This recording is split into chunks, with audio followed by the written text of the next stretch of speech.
Welcome everyone, I'm Stephen Bartkus, the Executive Director of the Ridgefield Historical Society. Today is Tuesday, March 17th, 2026. Happy St. Patrick's Day! The Ridgefield Historical Society is dedicated to preserving and sharing the history of Ridgefield. Thanks to all our members in attendance and those watching online. For those who are not yet members, I invite you to join us and get involved in the important work that we do for the community.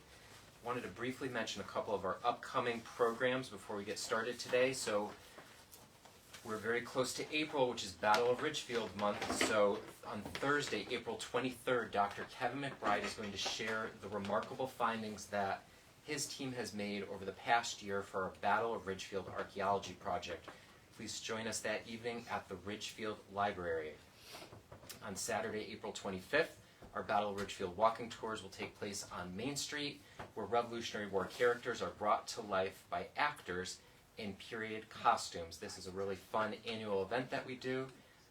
Please go to our website to get your tickets. And also, in the evening on Saturday, April 25th, the DAR is hosting their Remembrance Ball at Lounsbury House. And the Historical Society is very excited to be able to show a preview of our documentary about the Battle of Ridgefield at this event. I encourage everyone to attend. We're going to hear more about that today as well. So we have a very special guest today. Victoria Cole is the treasurer of the Cannon Ridge chapter of the Daughters of the American Revolution. And she is going to lead the discussion today about the history of the Daughters of the American Revolution. She's also joined by other members of the DAR here. I know Sarah Champion is with us, and Nancy LaGuari, and Karen Hedinger. Yes, Karen Hedinger. Thank you so much. So I hope that you will join in as well. And this is meant to be a discussion, so if you have any questions or any memories of the DAR and what they do, we hope that everyone in attendance will join in the conversation as well.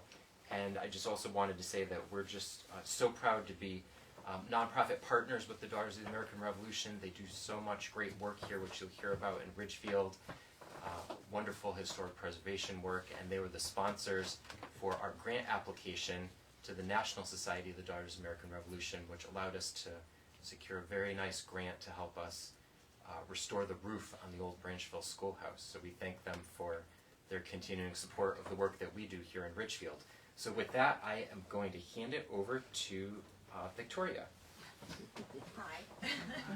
I'm Victoria Cole. I am the treasurer of the Cannon Ridge chapter. I was not the first choice to give this lecture today, so I promise not to embarrass Sarah or Andrea with this. But I will do my best. I have a little slideshow presentation prepared, and then hopefully answer questions, but obviously we can address them to Sarah or Nancy or Karen as well, because they are all much wiser than I am about this. I'm part of the ball committee, which is why I was asked to do this talk for the chapter, and you'll hear more about the ball at the end, but we hope that everyone will come and dance with us and celebrate the fallen soldiers of the Battle of Ridgefield. I live in Reading with my husband and 2 children. My one requirement for my very patient husband when we moved from Brooklyn 3 years ago was a historic home with a lot of character. So it took a while. We found it. We love it. We're so happy, and I'm so happy to be able to pass on the love of history that I grew up with to my 2 young children and have them understand that the reason they're here is because of everything that happened in the past, and be stewards of not only our home and our property, but the community they live in, and they learn about history all the time. So, the National Society Daughters of the American Revolution was founded on October 11th, 1890. We are a federally chartered lineage membership-based service organization. The DAR is strictly a non-political group. You'll hear more about that in a minute, but it focuses on promoting historic preservation, education, and patriotism. The organization was founded due to the renewed sense of patriotism through the nation following the Civil War during the rapid industrialization scene in the Gilded Age. So everyone was very excited about building America to be better, honoring what came from the past, but really striving for this new sense of patriotism. Women felt the desire to express their patriotic feelings and were frustrated by their exclusion from men's organizations and other civic opportunities. A group of pioneering women in the nation's capitals formed their own organization, and the Daughters of the American Revolution was born. Ooh, I got it. On October 11th, 1890, Mary Smith Lockwood, this beauty here, hosted the first organizational meeting of the National Society Daughters of the American Revolution. 18 women attended the meeting, and by the end, 11 members had paid their dues, and the DAR opened with $33 in their bank account. Founding members from left was Mary Dasha, Mary Lockwood, Eugenia Washington, and Ellen Walworth. Eugenia Washington was the great-grandniece of George Washington. She was caught on the battlefield of Fredericksburg trying to escape with her disabled father, and survived by protecting him in a shallow cannon trench. And she is quoted as saying that the experiences that she had that day inspired her to work with women from both the North and the South to assist in preserving their shared heritage. When the SAR was rejected, DAR was founded in 1890 and 1879. Those four women applied to join the SAR, which is the Sons of the American Revolution. Their bid was rejected. And one member, William McDowell, was particularly upset by this. He was a founding member of the SAR, and he was also a descendant of Hannah Arnett. And Hannah Arnett is considered one of the first female patriots of the Revolutionary War. She spoke widely and freely against any resident of the colonies switching their loyalty back to Great Britain for the protection of their life and property. McDowell penned a passionate letter in response to the rejection of these DAR women's bid to join the SAR to the Washington Post, which stated, "In the hands of women of America, patriotic undertakings have never failed." He ended his letter requesting that every woman in America who has the blood of the heroes of the Revolutionary in her veins to send her name and address to him. They resoundingly did, and the DAR was born. And then when he bid to join the DAR, they also rejected him. This is a picture of the first Continental Congress that was held a couple years later. The Continental Congress is the annual DAR's national meeting that happens in Washington at one of our historic buildings there. The first Continental Congress was held on February 22nd in 1892. This photo was taken of the founding members as well as First Lady Carolyn Scott Harrison, who is right here, who was the first President General in an honorary capacity of the Society. It was her prestige that helped launch the DAR, being the First Lady of America. This photo was taken by Matthew Brady, the famed Civil War photographer, and he was quoted as asking that he enjoyed the privilege of making a photographic group of the Society to be added to my historical collection of the most eminent people in the world. Seems like he's a the DAR has a long history, like we just heard, of very non-traditional women who have bucked at the thought that women did not have a place celebrating and honoring the history of our great nation. Notable, iconic, and talented women who have been DAR daughters include Susan B. Anthony, Carolyn Scott Harrison, Alice Paul, Julia Ward Howe, Jeanette Picard, Greta Moses, Eleanor Roosevelt, Carol Burnett, Ginger Rogers, Marjorie Merriweather Post, Janet Reno, and Laura Bush are just a few notable women. This is a picture of the Conference of the Limitation of Armament in 1921. Because this conference was held at our historic buildings in D.C., the president applied to have it landmarked. So our buildings in D.C. are now National Historic Landmarks because this event was held there in 1921. The headquarters houses one of the largest specialized genealogical libraries in the country and is open to the public, including over 225,000 books and 10,000 research files. It also houses one of the largest collections of Americana memorabilia, so it's always listed in all Washington tourist guides as one of the best places to go to kind of get this really great sense of Washington history. It's 3 buildings that were funded primarily through member contributions and chapter fundraising, and as a national memorial to the Revolutionary War patriots. While some revenue bonds were sold, these properties were self-funded by the women of the DAR when it was founded. It is also very cool. It is the world's largest building that is owned and maintained exclusively by women, which I thought was such a cool fact. And if I could interject, at least one of Keith Marshall Jones's books are in the DAR library. And Yes, sir.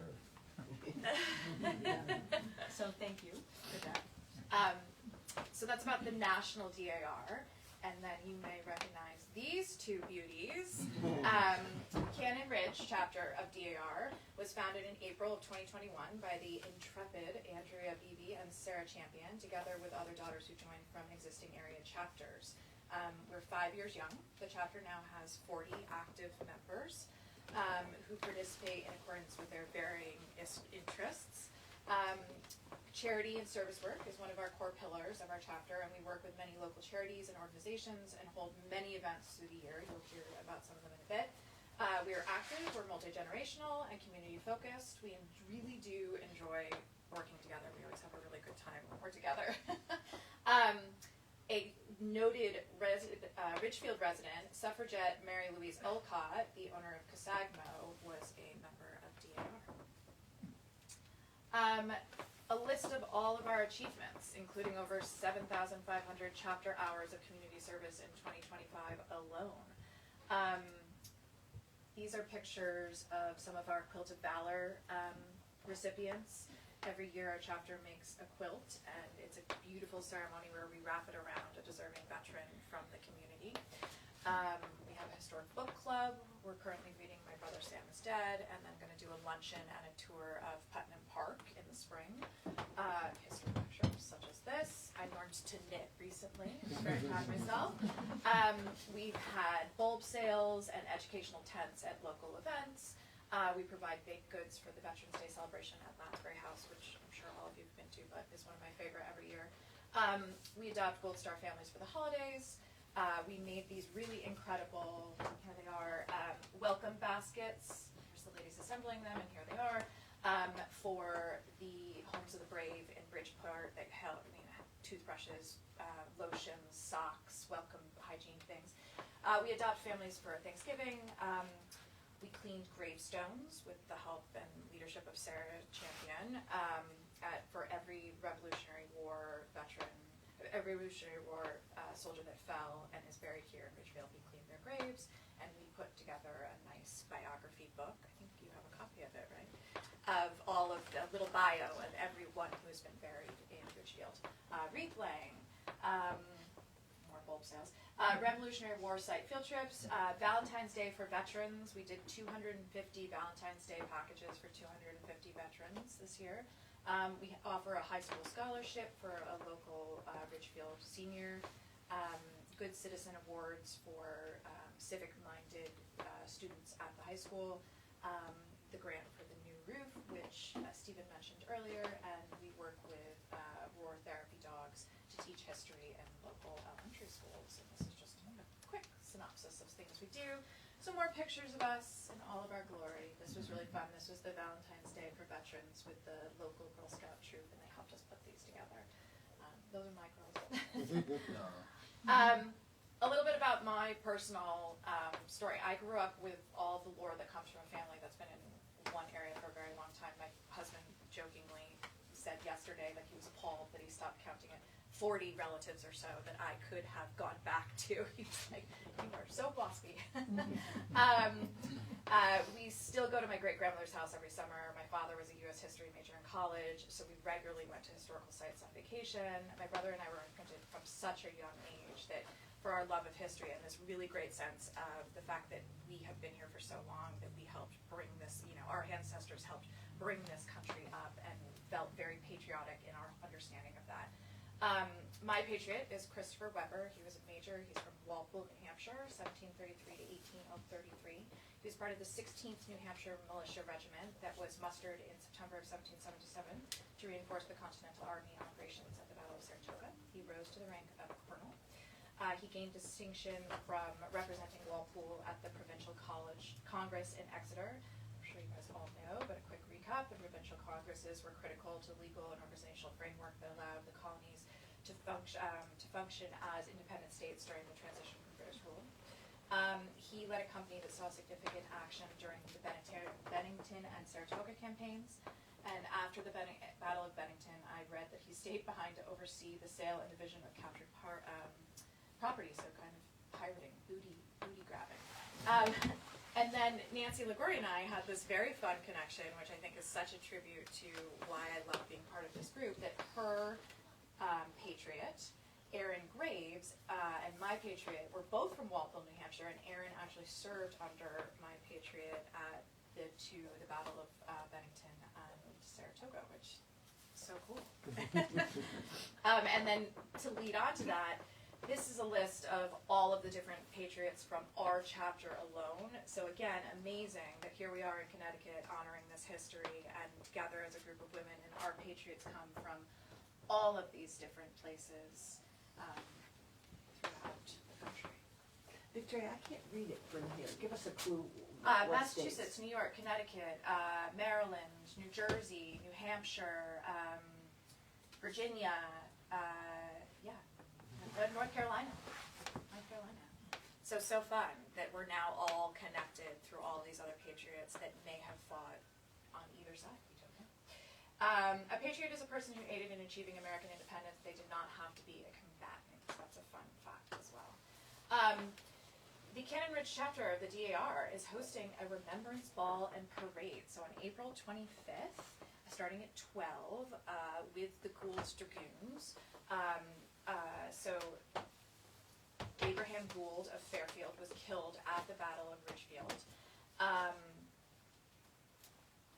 Yes, and Keith Marshall Jones will be serving as our MC for the night, but we will be honoring Abraham Gould and all the other fallen patriots who died at the Battle of Ridgefield. We're having a parade down the main street. The Governor's Horse Guards are coming, the fife and drum from the Air Force. We have lots of Girl Scout troops and other organizations that are going to be marching as well.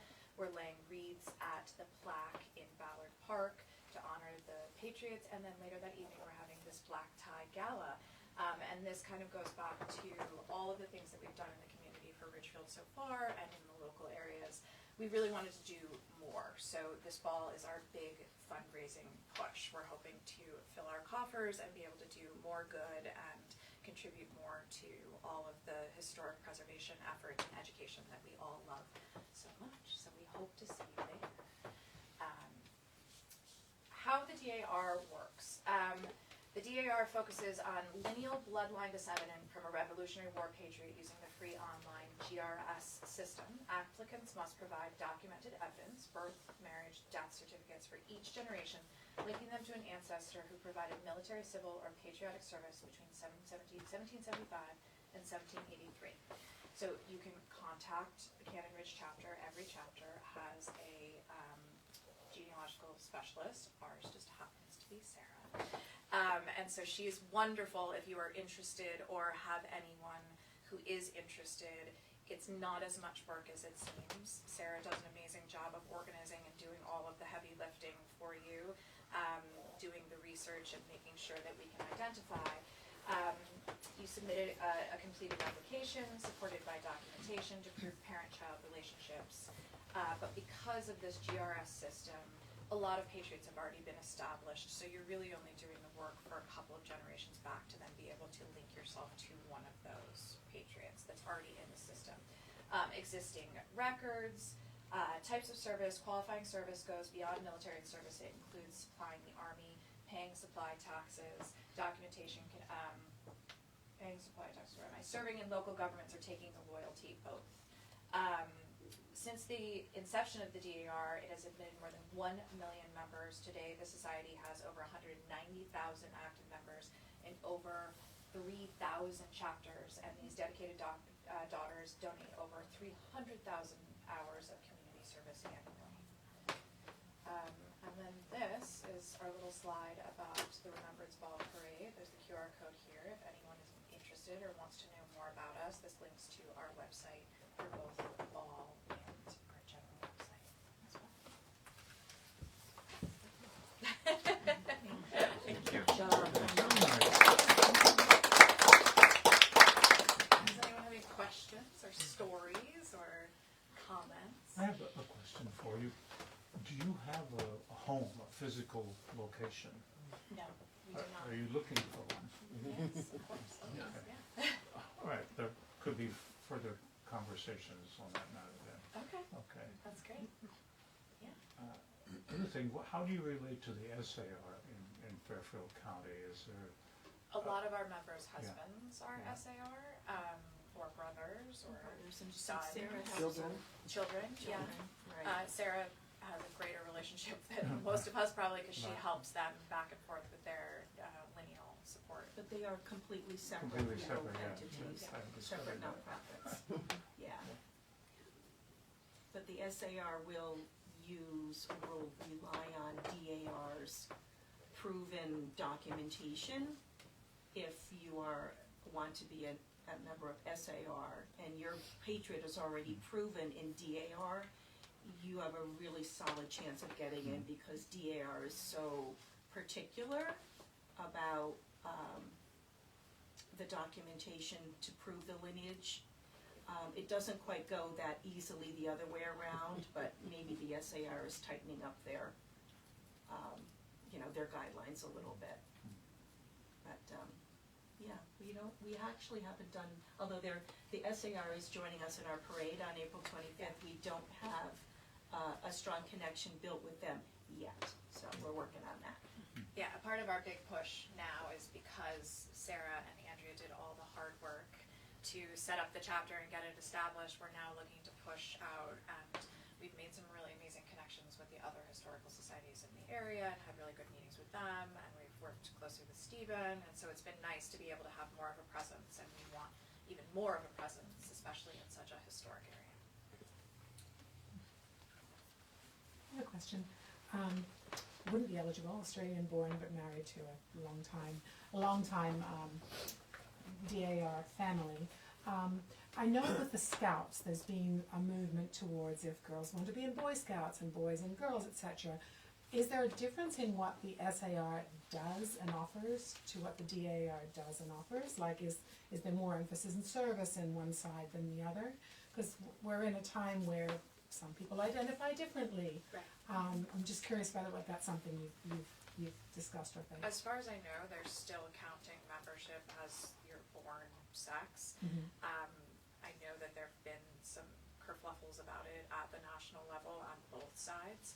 I'm not really sure what the outcome has been of it, but no, we're both very dedicated, charity-driven service organizations. It's just one is for men and one is for women.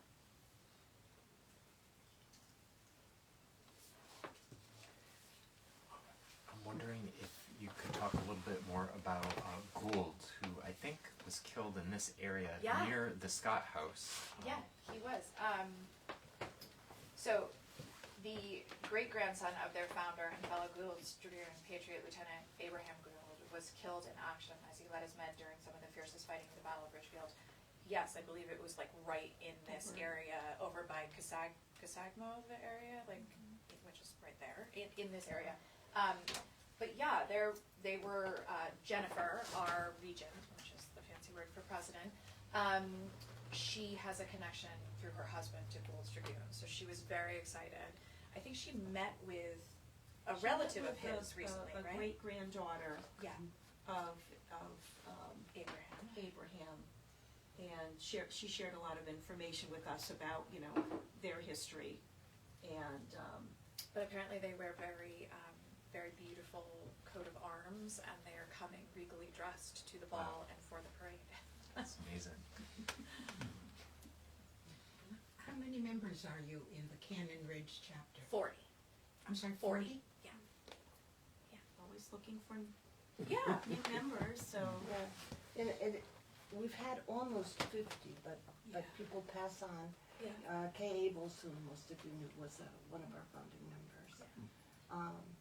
So anyway, or they move, that kind of thing. So Yeah. sometimes I And think it's our very- highest has been 48. Yeah, We're it's to moving varying 43 degrees right of now. involvement. I touched on that earlier, but some of us are very involved, and some of us like to just come and be part of this organization and just have it be something to their name. But everyone is really dedicated to, again, the service aspect of it. We try to do a little service project like the Valentine's for Veterans or the hygiene bags, or have someone come in and speak at every one of our meetings. So it's a fun and vibrant meeting once a month, and then, as much as you care to put into it after that. Yeah, let me say a word about getting in the first place and the application process, because it made it sound a little more daunting than it is. It says you have to prove yourself back to this person who contributed to the cause. Well, that's sort of true, but what the individual really has to do is just present documents for themselves, their parents, and their grandparents. Because And- most and of we that's do the already rest. established, yeah. So, and hopefully that link is gonna tie into somebody who's applied before, and if it doesn't, we'll find them one. I find that most people, if I meet them, some of you may know this, I say, do you have colonial ancestors? You'd be surprised, you wouldn't be so surprised that many people in this area do, but they haven't really identified them past maybe their great-grandparents. They might know a name or two that far back. Yeah, I joined the Fort Greene chapter in Brooklyn, and the genealogist there was very kind and literally just showed up at my house with all the papers and was like, sign here, write this check, sign here, write this check. We sent everything off to get the death certificates. They arrived a couple weeks later in the mail. She mailed them to National, and so it wasn't as difficult as a process as I think it has been in the past, or as it seems. Exactly. And so I guess the other thing, particularly here in Connecticut, is that your ancestor doesn't have to have been a soldier, as Victoria mentioned. They just have to have been on our side, basically. And here in Connecticut was the supply state, right? So we made a huge contribution to the Revolutionary War effort, and not just with soldiers. The state contributed. So you could have been a farmer that, sold your products or made uniforms or that kind of thing. And it was sufficient to have signed a loyalty oath? That would be- Absolutely, Yeah. yes, absolutely. A lot of people get in on that. And that was a requirement to buy property during that period of time Oh. in certain states. I'm interested in Gould and Gold. It's the same It's the same. family. It's a difference in spelling, but I Yeah. understand it's the same Keith, family. you should tell the story about how he was brought home, right? Well, yeah, I do have to do research on it if I'm going to be part of the memorial. But no, we are very close to the spot where he was felled. I guess we have son of an eyewitness who is recorded as being at 60 rods to the east of the barricade area on a ridge.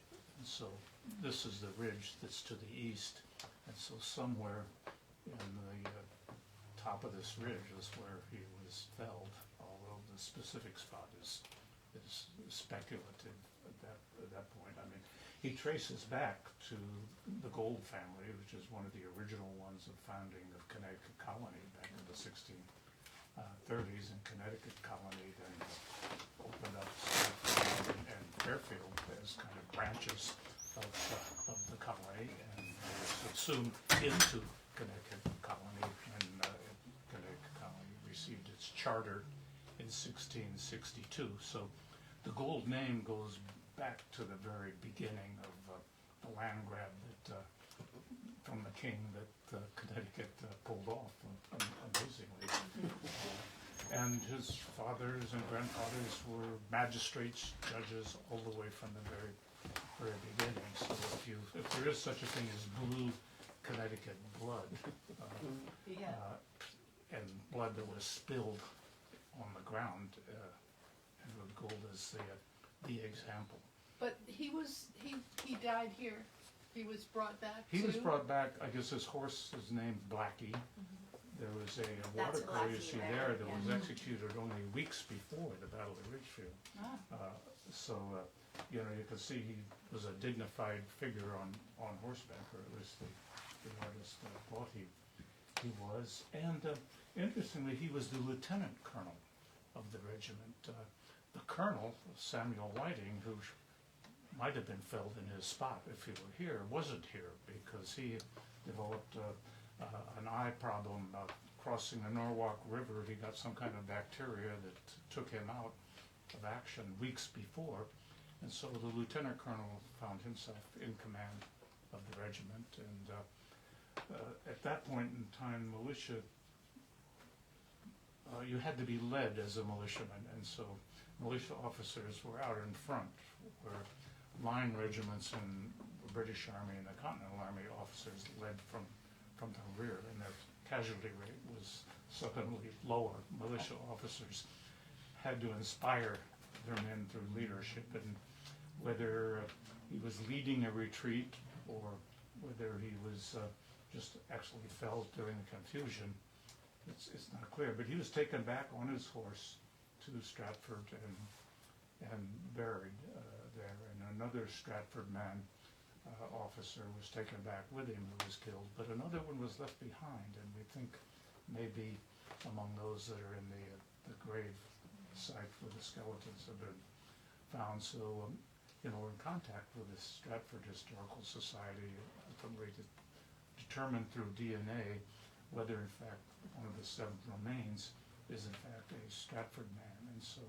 I think Stephen and the Historical Society will be a year or so from now having quite a ceremonial recognition of who those men were. At least Finally coming back. that's the plan. And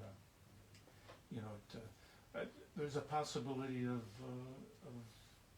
potentially acquiring a portion of the original battlefield, and if that actually can happen, then Gould and the others who perished here who weren't Ridgefield residents will acquire a secondary citizenship of some sort. So I like to say that history is a coy mistress who refuses to linger in yesterday's bed. She wants to sleep in our bed, and amazingly, she's finding a way to do so as things like these skeletons become unearthed. And as a past member of the SAR, whose membership is then declining, and getting young men to join has been a difficult time because they're virtually going away, and yet to see the fresh blood of the DAR kind of picking up that baton and driving the bloodline we all have, whether male or female, to the revolutionary generation. It's inspiring what you're doing. That went a little longer. I'm a built, walking, talking, lecturing machine. I love it. Be careful. But one of the things we'd like to investigate is, there's many Ridgefield families that were patriots, and locating whether they live in Ridgefield or not. Several of our daughters are descendants of Ridgefield patriots, but certainly, one of the books that Jack published about the Jacklins, they left Ridgefield, they were patriots, and wouldn't it be wonderful, and one day we'd like to do that, is to see if we can find descendants of those families that were Ridgefield patriots but are long gone. I think that would be. Well, they're virtually every family, because by law, every male between the ages 16 and 55 was a member of the militia. You turned 16, you were a member, whether you were active or not. So every male in Connecticut who was 16 years old in 1775 qualifies for membership.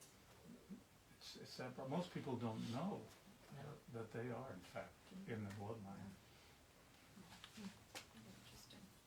I have another question. I guess maybe it's for Keith or for all of you. So I went to your presentation about the Royalists and the book, and how some of the families in Ridgefield had some on one side, some on the other side, some of them switched back and forth.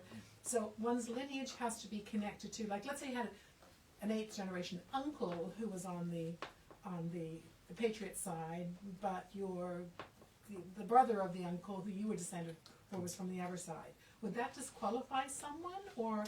No, I tried to make a first stab at that with that book, because virtually every Ridgefield family at that time had one foot in the King's door, if not two, and it wasn't something that they wrote about. wasn't, I mean, everyone is proud about their descendant who put on a uniform and fought someplace, but from the loyalist side, that wasn't something that people wrote down, and it wasn't something that town records have very much, and Jack would know as much about that as I do, but it was basically a swept under the rug kind of thing, and St. Stephen's, which could have been the repository for loyalists, they were shut down. The Reverend was about to be thrown in jail, and in fact he was semi-incarcerated in New York because his primary parish was not St. Stephen's, it was in Salem. And so there are no records. And so what do you do with loyalists? How do you honor them as Americans? Because they saw themselves as Americans. Just they saw this upstart Congress who had no real legitimacy was trying to tell them how to order their lives. I mean, it would be as if some organization in Washington D.C. decided to tell you how to run your property. You would say, what's your authority? Well, the loyalists were saying, but 50 men go to Philadelphia and call themselves a Congress, and then they're telling me how I should govern my land. So there was a very strong argument that has never really been presented, and who would want to run the risk of presenting that against the whole wave of patriotism out there? But they do in Canada. There is a society, Americans who went up there are highly thought of historically anyway, and their memoirs do exist up there. But what do we do about it? I don't think to answer your question more directly, Yeah. yes, But- and I don't think it would disqualify you, though. I think anyone, as long as you had someone in your family that Right. served, I don't think someone else who Right. was of a questionable Well, I could tell you belief. this, even if you were a proven loyalist, Yeah. if you, at the age of 16, were physically here, you were in the Connecticut militia. Yeah, you were. The way it works as a practical matter, though, in answer to your question, is the lineage goes back to you directly. It's grandfather, great-grandfather, great-great-grandfather. Doesn't have it, whatever the uncles did, doesn't matter. Right. You know, That it's was not the guilt by question. association, so that was sort of your question. But the other part of that that's quite interesting, and we see it here in Connecticut and also on Long Island, is people were involved on both sides at one time or another. It's the last It's the last. thing that you were involved in. You might have been in the militia at 16, but at 18, if you were you joined one of the loyalist regiments or Right, something, right. that knocks you out, you Yeah. know. So I've seen DAR applications that were in fact turned down Right. because the last record they had on the ancestor, you know, was whatever, they were the wrong side, shall we say. Most of them didn't actually join the regiment. Most of them subsequently took the oath of loyalty to the Congress, whether they honestly Yeah, well, who knows believe that if or they they're just saving their neck. And so most of the loyalists are secretly embedded, and people don't even know that person was a loyalist. But the others refused to take the oath and didn't join the regiment, and so what do you do with them?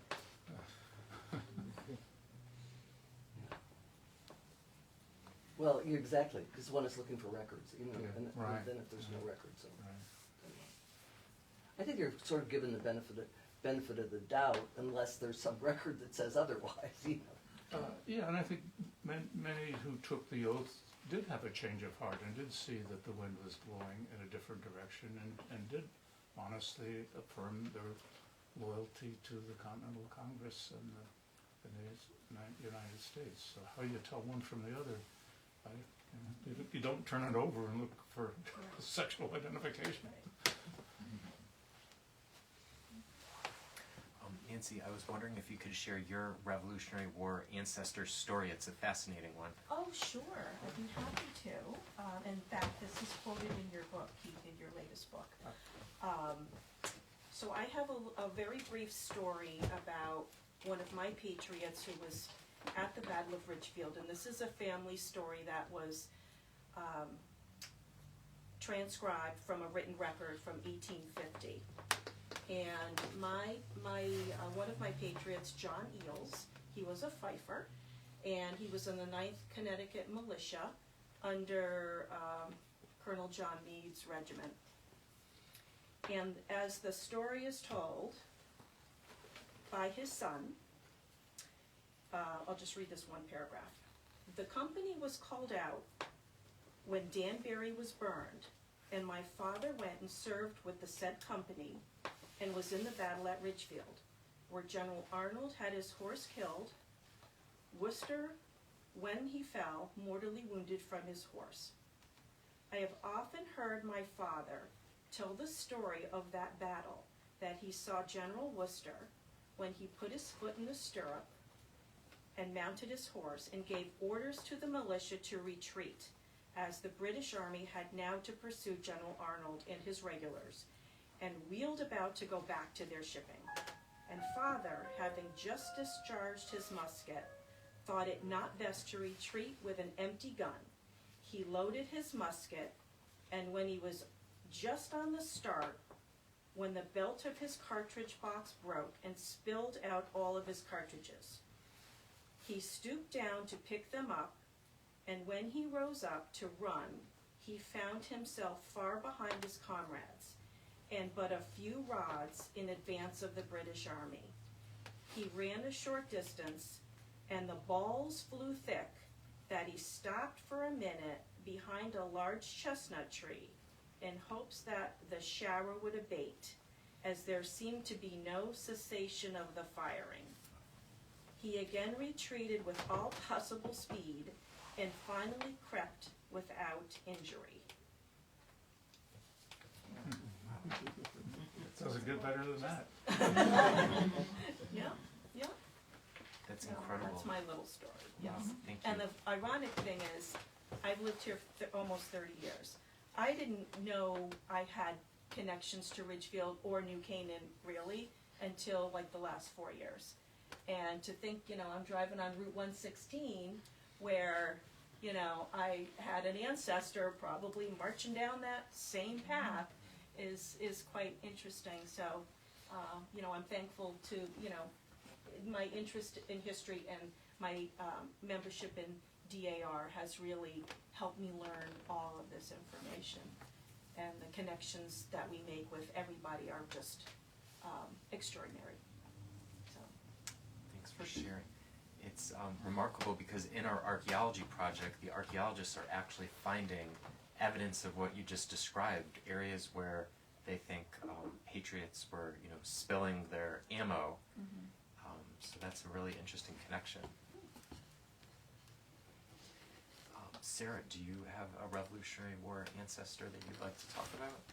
Yeah, I've got lots of Revolutionary War ancestors because I've discovered in the 25 years or so that I got interested in genealogy that actually my ancestors go back to the Mayflower, and so my guys have been in this part of the world for a long time.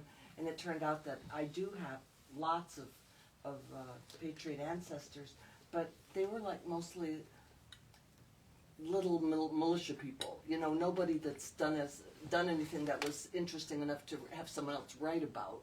And they were high-level people, but they were sort of everywhere. Were there any Sorry. here? No. No. No. But lots in different places in Massachusetts. Some in Connecticut, but not here. Pennsylvania, Virginia. They were kind of all over. Yeah. Yeah, they were all over. Thanks.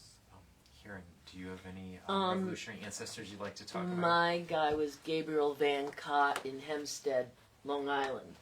And there was a big Van Cott group there, and they had farms. And believe it or not, they supplied food, cows, all sorts of stuff to the fighters. Across the Sound, or how did they? In Hempstead, Yeah. Long Island. Well, there was fighting going on everywhere. So, they The troops had to eat. the troops had to eat, and so they helped supply the troops with I remember reading cows and other food to assist them. Very interesting. Does anyone else have any revolutionary connections here? Well, if you don't know and you think you might, reach out. We'll look into it for you. I was telling the ladies before we started that in advance of this meeting, I remember my aunts in Stanford, I was grew up in Stanford, talking about the DAR. And so I went on your website, dar.org, and typed in my grandfather's name, and a whole history came up of several connections back to the Patriots. I connected directly to 3 through the bloodline. There you go. I touched on that briefly, that there's the GRS, I think it's GRS That's what it's you called. went into. And so anyone without a membership to the SAR or the DAR can go on, and Right. it's this huge database, and under the GRS link, it shows different ways to type in and identify, and so if you type in your name or your grandmother or your grandfather's, you can see if any connections come up yourself. It's really cool. And then it traces it back from there. So under my, like, I've only have one application in, which is the gentleman I told you about, but it traces back from that original, and then the next, and then the next, and it's spelled out who the children were, and then who their child was, and then it goes back all the way to you. It's very cool. Yeah. And then and several of the names that I saw in the genealogy are buried here in Ridgefield. Wow. In their family plot Oh, nice. over off of 116, which I know about by reading the headstones, but then I didn't know how they were connected until I went to the Yeah, website. it's amazing. And it tells you all their rankings Yeah. and all of their jobs and where they were born and died and all the way back to you. Cool. Yeah. And I'm not only on the registrar for the local DAR chapter, but I have sort of a direct line into SAR too, so if anybody is interested and thinks they might, want to join the SAR, I certainly give you some advice and get you in touch with the right people. They gave me a nice plaque for all my assistance. Sarah, could you talk about how genealogy has changed over the decades? With technology, it makes it a lot easier, I'm assuming. Yeah, that's certainly my own experience. When I first got interested in genealogy, I was in Manhattan, and a friend used to go over to the Mormons had a research center right across from Lincoln Center. And we'd go over there, and I was like a little wary. I thought maybe they were going to try to convert me or something. But there were these lovely people, and they were very helpful. And they were the only ones that really had, I shouldn't the only, but the most well-known group that was really into family history early on. They still are. They're the biggest. And they would send their missionaries out to like local historical societies and photocopy records or whatever they did back in the day. But for the most part, the genealogy efforts 30 years ago involved going to cemeteries, reading gravestones, going to local town halls, seeing what kind of records they had. You knew you had a record in, some faraway place.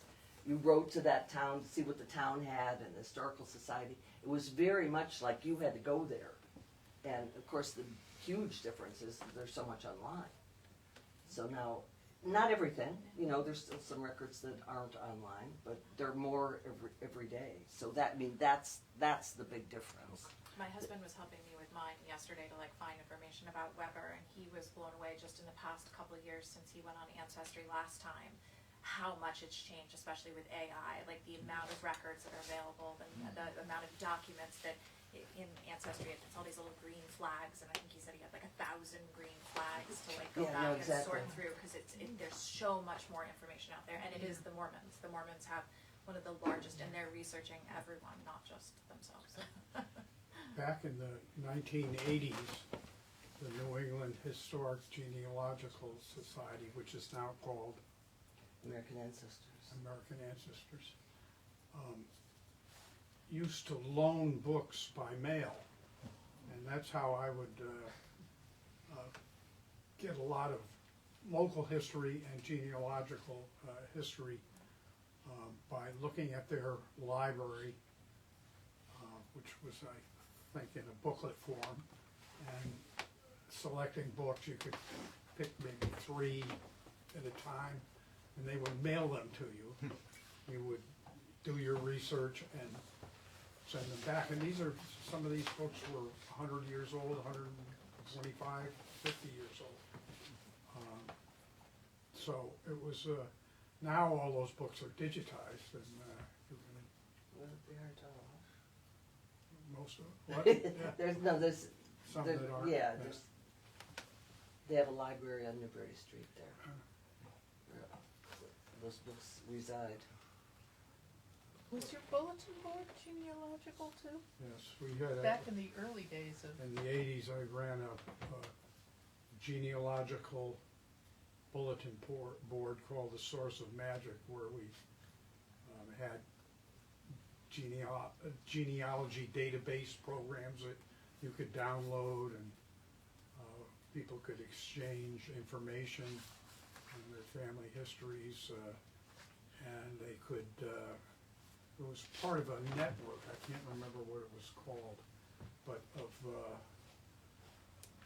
genealogy interested people from around the country, so that you could place a query on there and people could see it in a wide area. And that was back when you had to dial up using a modem and log on to the bulletin board. I remember part of that experience going to the Family History Center there in the city is there must have been indexes of some sort, because you could find out your person was mentioned in some record somewhere, but then you filled out a request for like a microfilm thing, and they would, that center would request it from Salt Lake, and a couple of weeks later they tell you it came in, and then you'd load up this microfilm in these readers. They were like reels of things. Yeah. Hunt for your person.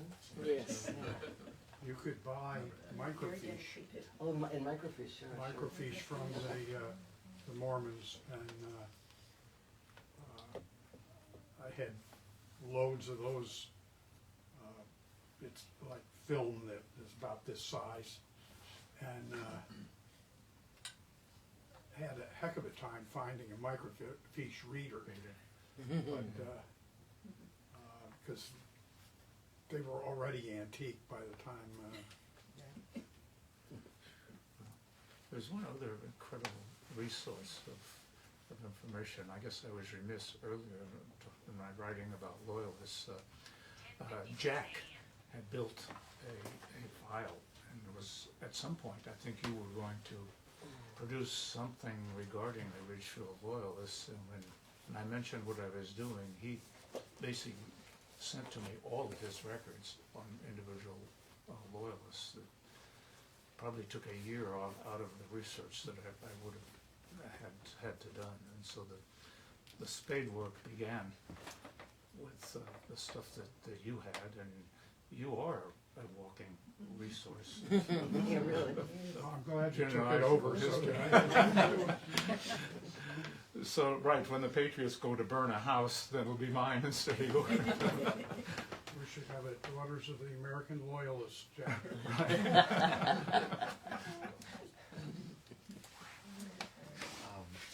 Well, this has been a wonderful conversation. We're just about at our end point. Are there any other questions or comments for Victoria?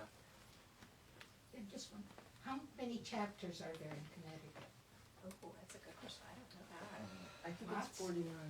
49 in Connecticut? Oh, wow. is Yeah, there there's still one one? like Easton has Wilton? one. There's the And Will, Danbury? Danbury, Yes, Wilton, Trumbull, Danbury, yes. Darien, all over the place. Yeah, Yeah. Oh, wow. most towns have their own, which is why it was so unusual that Ridgefield, Ridgefield did considering not its have one, historical yeah. significance, did not have one, which is where Sarah and Andrea came. We all belong to the Wilton chapter, which Yeah. has been around for 70 years maybe. Which at this covers point. like Easton, Wilton, Weston, that whole block. Barbara, you were a DAR good citizen, is that right? Yes. You were? How did you know? I in my head, you know. Many, Well, many years ago. Come join our chapter. We'd love to have I you. don't think I'd qualify. No ancestors back from here. Yeah, don't be so sure. I discovered I had those Mayflower ancestors because there was a relative, my guys had come from Wales in like 1800. But somebody married somebody in 1850 in Massachusetts, and the person that he married, you know, was the one that had the Mayflower ancestors. So unless you've tracked down everybody, like you, whatever, you may think that your guys came in 1900 from someplace, but do you know like where all the wives came from and where the other, you know, and you may in fact discover that you've got a relative on the other, you know, the other side of the family that you never looked into. So if that's even a possibility, let me know. I'd be happy to check it for you. Okay, well, thank you all so much. Thank you, Victoria, for sharing the history of the Daughters of the American Revolution with us. Also, thank you to Sarah, Nancy, and Karen for sharing your Revolutionary War stories. And thank you for the great work that you do for the community here in Ridgefield. We really appreciate working with you on historic preservation. And I encourage everyone again to attend the Remembrance Ball and Parade on Saturday, April 25th. I will be there, and I look forward to seeing you. Our next History Club discussion here at the Scott House is on Tuesday, April 21st at 10 o'clock. I invite you back. We are going to be sharing memories of Jane Goodall. She was a resident of Ridgefield and has recently passed away. And Dr. Darla Shaw will be leading the conversation. So please come back next month and participate in that discussion with us. And until then, have a wonderful day. Thank you. Thank you.